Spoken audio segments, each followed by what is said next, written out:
And I think that the 2013 order of Judge Hubner gives context to the problem that I'm dealing with now, and is part of the context in which enforcement has to be considered. Now, what I mean by that is,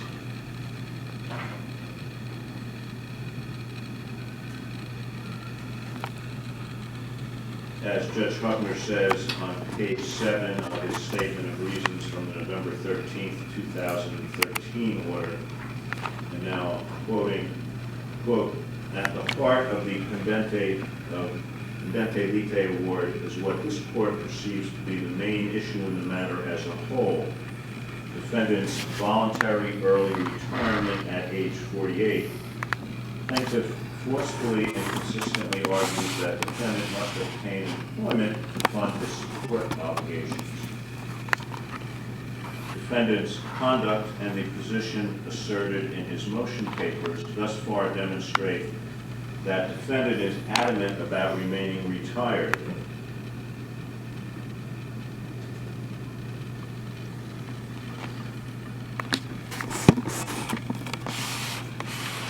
Further on in the statement of reasons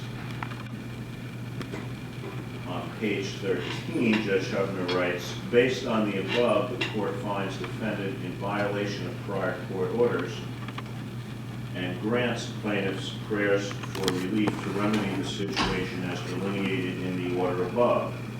Additionally, the court notes that plaintiff's request to liquidate the fortress account and split evenly as an advance on equitable distribution was denied, but that the party's fidelity account is to be liquidated and distributed in accordance with the order." It goes on to say, "However, this court's orders of support shall not be further ignored by the defendant without consequence. Despite defendant's apparent disagreement with the court's award of support, he is not in the position to unilaterally reject orders of the court. At the time of oral argument, the court rejected plaintiff's counsel's suggestion of extreme sanctions such as incarceration. However, such sanctions will be considered in the face of continued defiance of the court orders. As noted in the attached order, future support payments will be made payable through the Morris County Probation Department." So that was an order from back in November of 2013, just about 2 years ago. And it really is the same issue. The defendant has fallen substantially behind in his support payments, continues to take the position that he is entitled to be voluntarily retired, but nevertheless that was factored in, and if you read more or further in Judge Hubner's order, he made what I would call a provisional assessment of that and determined that that would not be a basis for continued failure to comply. Now we're 2 years forward, and the Mr. Ippolito remains out of compliance with the support order. This is an enforcement action brought by the probation department, initiated by the probation department. The plaintiff has previously made applications for enforcement, and it appears that the concern that was expressed several years ago in that order has come to fruition, although in a lesser amount. So there is substantial non-compliance in the overall context of the case. I don't think I need to go there right now, but so I'll leave that aside for a second. But it does appear there needs to be an attempt to bring Mr. Ippolito into compliance. I suspect his own remedy would be to resume employment so he can meet the obligation, and also to get the case to final judgment as quickly as possible, because it may be that his position regarding staying retired may be upheld. That remains to be seen. But so it is a matter of enforcement in the light of the history of the case and in light of that prior order. So let me ask Mr. Loffer, what do you think might be effective, and I'm looking at Rule 5:3-7, I believe, would be the sensible source for relief. What do you think the court should do? 5:3-7. I do not have that. I'm not a lawyer, so how can the court provide that to me? I can have it printed out. Yep. Would you print that out, please?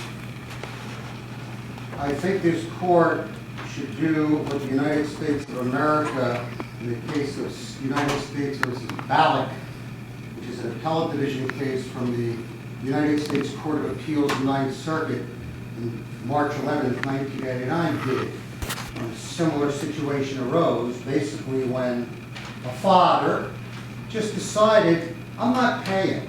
I'm not going to pay. I'm not going to get a job. I'm retired. That was the deal. That was the plan. I don't really give a damn what any judge tells me, whether it's Judge Hubner or Judge Mianza or Judge Critchley or the appellate division. I don't care because I'm not going to pay. His payment, his actions have been willful and they've been intentional. And there's an interesting quote from this case, and I just want to put it on the record. It says, for most people, bringing children into the world does limit life choices by imposing certain long-term financial obligations. A parent with minor children at home cannot quit work and become a hobo or go back to school as the fancy moves him. Where a parent does not seek modification but chooses to eschew work that is otherwise available, he is subject to imprisonment for failure to pay. And under this law and the state law and the laws of the United States, this man, Judge, has willfully and intentionally failed to comply. And he's not going to go to work. The only thing that will perhaps shed some light on him is jail. You must sanction him. You must send him to jail, just like I asked Judge Hubner to do. And Judge Hubner gave it 2 years now, in November, almost 2 years, that he has totally not complied. And the only way he complied with Judge Hubner's order was because Judge gave him money and then froze the money and had to pay for my client until the well ran dry. And that's basically what's going to happen at the end of this case when we litigate it. Whatever money he's entitled to, the court's going to put in escrow. They're going to enter an order for alimony and child support. And they're going to take it out of there until such time as it's gone. And then, when it's gone, we're going to be back here, and then, and only then, will the court finally throw him in jail. If you send a message to him, the only thing this man, I think, fears, the only thing is his liberty. And you must sanction him and take it away from him. That's the only thing that you could possibly do at this point. Judge, if you don't enforce this order, and I say this respectfully because you happen to have a reputation of a judge who enforces your orders.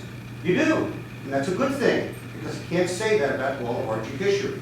You enforce court orders. You have a court order of Judge Mianza that was affirmed by Judge Hubner, that you enforced, by the way, on August 14th,